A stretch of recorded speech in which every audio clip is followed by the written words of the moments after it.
The voice of our soul family. Today I like to talk about our soul family, our living ancestors in the sea. In my last podcast I talked about the voice of water and about frequencies which I can feel in my body and witness also in my consciousness.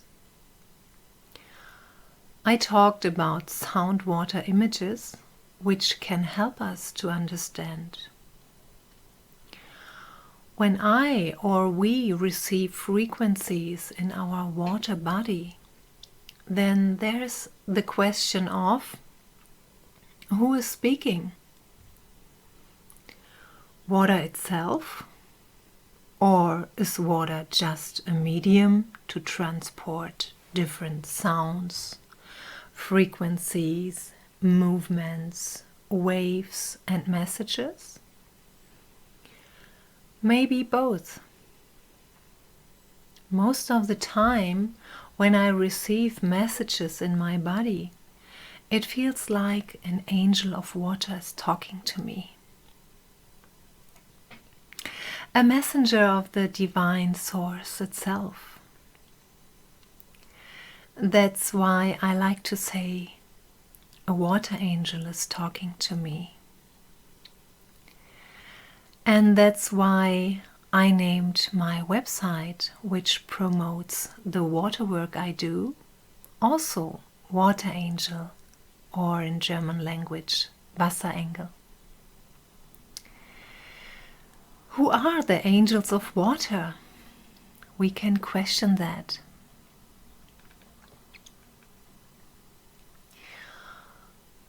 For me, the water angels of the ocean are the cetaceans, the different types of whales and dolphins we know. I experience them as my true soul family and also as my living ancestors. Also, there are water angels on land in human form. Yes, humans which are truly understand their pure nature and essence and living their life by being true ocean and water warriors in a helpful way for all life on this planet. Water angels can communicate easily with each other through water. And maybe for you to understand a little bit better what I'm talking about here, we can look together on some facts of sound and water in general.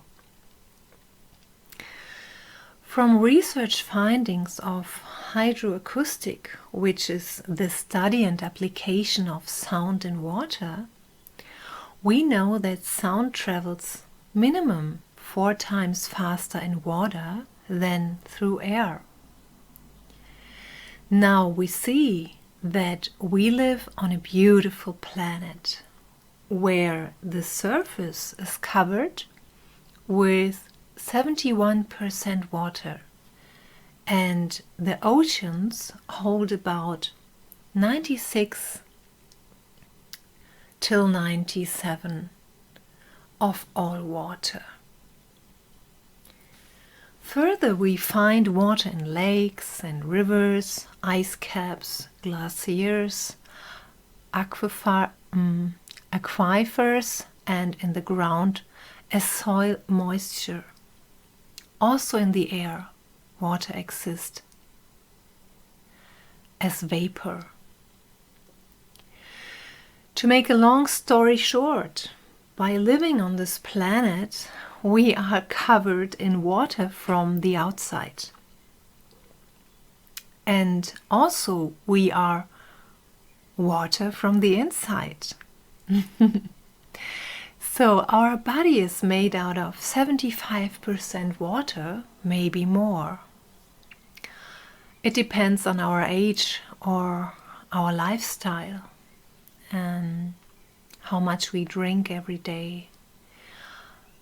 And when babies are born, for example, their body is made out of 95% water.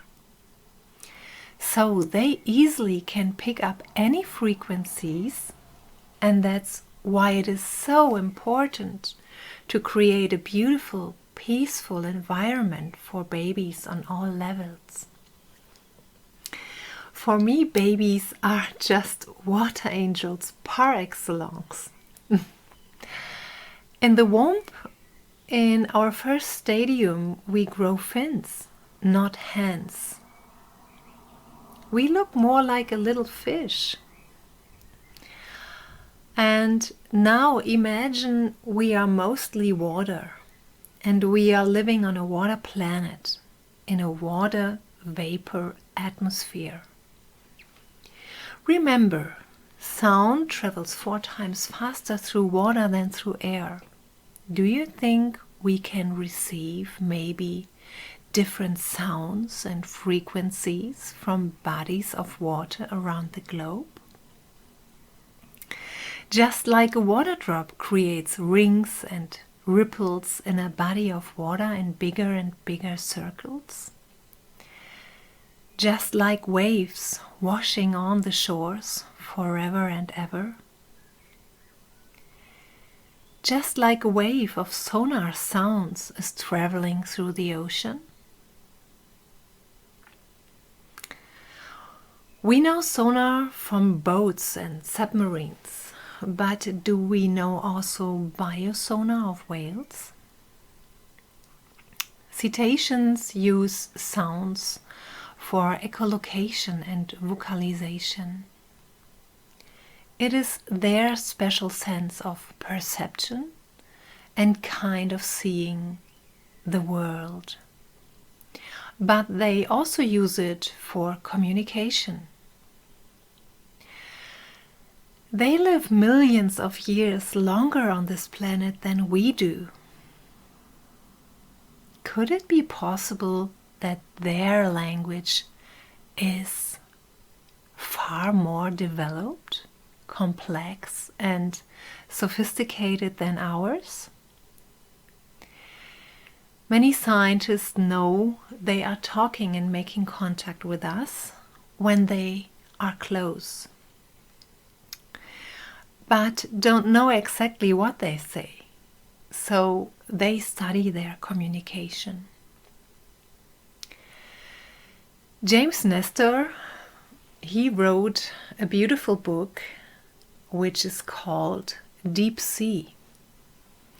And he's talking in this book about many interesting things, but also about echolocation and communication of cetaceans and especially sperm whales. He describes that dolphins can produce a variety of clicks, tones, sounds, whistles, with a frequency between 75 and 150,000 hertz. We humans can hear with our ears frequencies between 20 and 20,000 hertz. So that means that most of the dolphin sounds we are not able to hear with our ears. But we can receive them in our body. For example, when we are close enough to them in the water, or in my view, when we are sensitive enough. Sperm whales' clicks can be 236 decibels loud. That means that they are the loudest animals on this planet. These clicks are so powerful, and James Nestor describes this in his book, that sperm whales are able to vibrate a human body to death just by swimming or diving together close to each other in the same water. He also describes that these clicks are able to heat up the human body just by vibration. But thankfully, these are very gentle giants. They can hear each other thousands of miles away. They hear each other from the other side of the planet and maybe around the whole globe. A few days ago, I have read something about whales and I completely resonate with that. I like to read that for you. Whales have powers. The field of perception for a whale is almost the entire ocean. They can pick up other calls from thousands of miles away, and their voices carry just as far. There's a known phenomenon where humans spontaneously break down into tears of joy when hearing whale calls, and the reason for this is unknown. When whales call, they are bathing 70% of the planet in high-frequency vibrations, known to heal and benefit all biological life forms. These creatures play a very specific role in the consciousness of the planet. Do you resonate with that too? I think we break down into tears of joy when we're hearing the whale calls because we remember our family connection, our ancestors, which touch us deep, deep in our soul. It is so important for our own healing and healing of this planet that these beautiful creatures can live in peace and in a healthy environment and ocean of life. And I think especially in these times, they are singing and communicate very loud with us. I feel this. They are healers and they help to bring more awareness.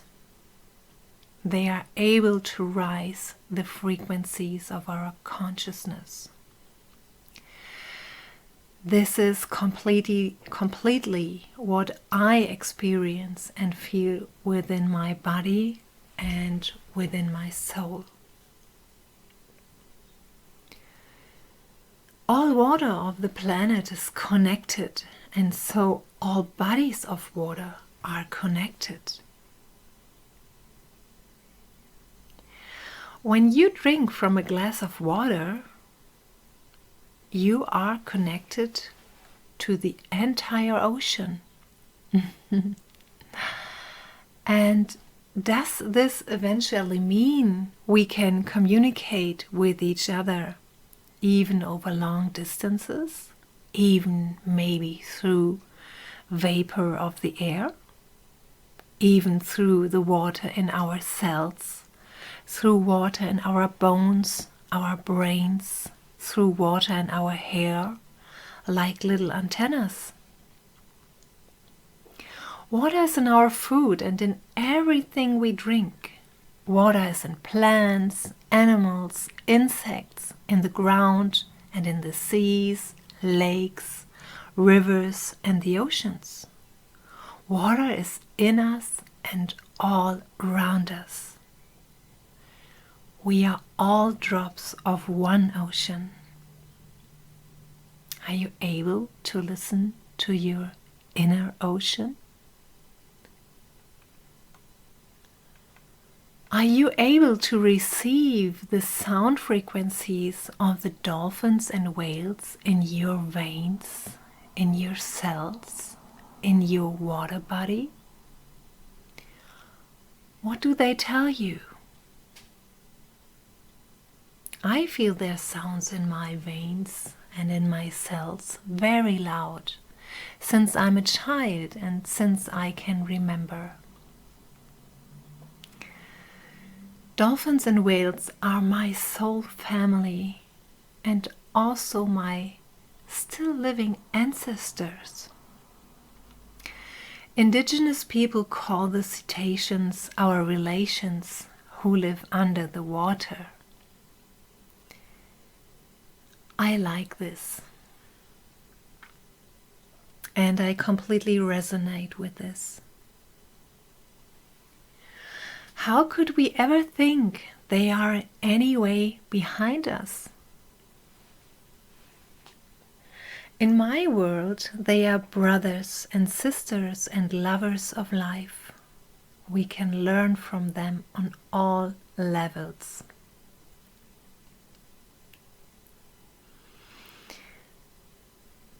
When I hear their messages in my body of water, when I receive them, because I don't really hear them with my ears, it's more like a feeling, a sensation.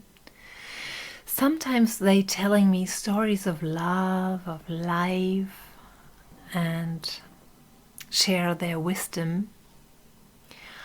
But often I also hear their cry for understanding, for support and help. The environment is dying. We catch them for entertainment in marine parks like SeaWorld, different hotels, or other prison locations for them. Last summer I was in Florida and I visited a very special whale. She's an orca. I receive her voice in my Waterbody. Her name is Tokitai, but in SeaWorld they renamed her in Lolita. They steal her and many of her family members from the open sea. She lives almost for 50 years now, or she lives almost for 50 years now in a tiny concrete tank with chlorine water, concrete walls, and very loud music shows every day in this sea world of Miami, Florida. It is a tourist park for entertainment. 5 decades of her precious life and 3,400 miles away from her home. This is a crime. How can we live in a world where this is possible for companies without getting charged for a crime? She was a little child when she got kidnapped from the sea. Tokitai is the last surviving orca of 45 orca children who were captured and kidnapped in a brutal way from the Salish Sea southern resident orca community during the late 1960s and 70s, and then sold for entertainment purpose and transported to SeaWorld. Only through her strong and loving spirit she is still alive. And I know she feels the love of the many activists, of many people and indigenous people of the Lumi tribe from the Lumi Nation, fighting for her freedom so she can go back home to swim with her mother and family again in the open waters. She talks to us every day and night, and I can hear the echoes of her shed of tears and voice in my veins and cells. And I know many others do too. She want to go home. She want to go home, back in her home waters, back to the mother and other family members waiting for her since almost 50 years now. But she's not the only one in prison. There are many more. Their social intelligence and playful nature needs to be free, just like ours. No more prisoners in this world. Enough is enough.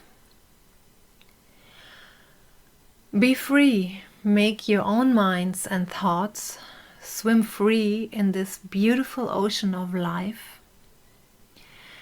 And when we free ourselves, we also help the cetaceans who are still living in prisons from our hands. We are all connected. We can learn from them. They can be our mirror. They reflect our inner world. When we talk about to mirror something or someone, I like to remind you on the fact of mirror neurons. Some people think that telepathic communication is kind of an esoteric or new age idea, but telepathic communication is based on special skills of our nervous system. As I said, the mirror neurons. For example, the Italian neurophysiologist Giacomo Rizzolatti and his group of scientists of the university in Parma discovered the mirror neurons and are still researching about this. The biologist Rupert Sheldrake talks about the morphogenetic field, and the psychiatrist and psychoanalyst Carl Gustav Jung talks from the collective unconsciousness. So we are all connected, and I like to encourage you to listen to your inner ocean. What is your inner ocean telling you? How can you answer on the calls you are able to hear, to receive, and to feel? Is something calling on you? Can you reconnect to your ancestors and your soul family? Their wisdom is needed in our world today. I like to invite you to listen and to answer. I like to invite you to make the connection. It is time. Let your heart be your compass. We are living in one ocean. Altogether, we are the water family of this planet. Listen and communicate to your soul family. Take action. We stay calm where it is needed, and we make waves where it is needed. We sing songs of our loving heart. We create a world full of love and freedom for all of us. We are soul family.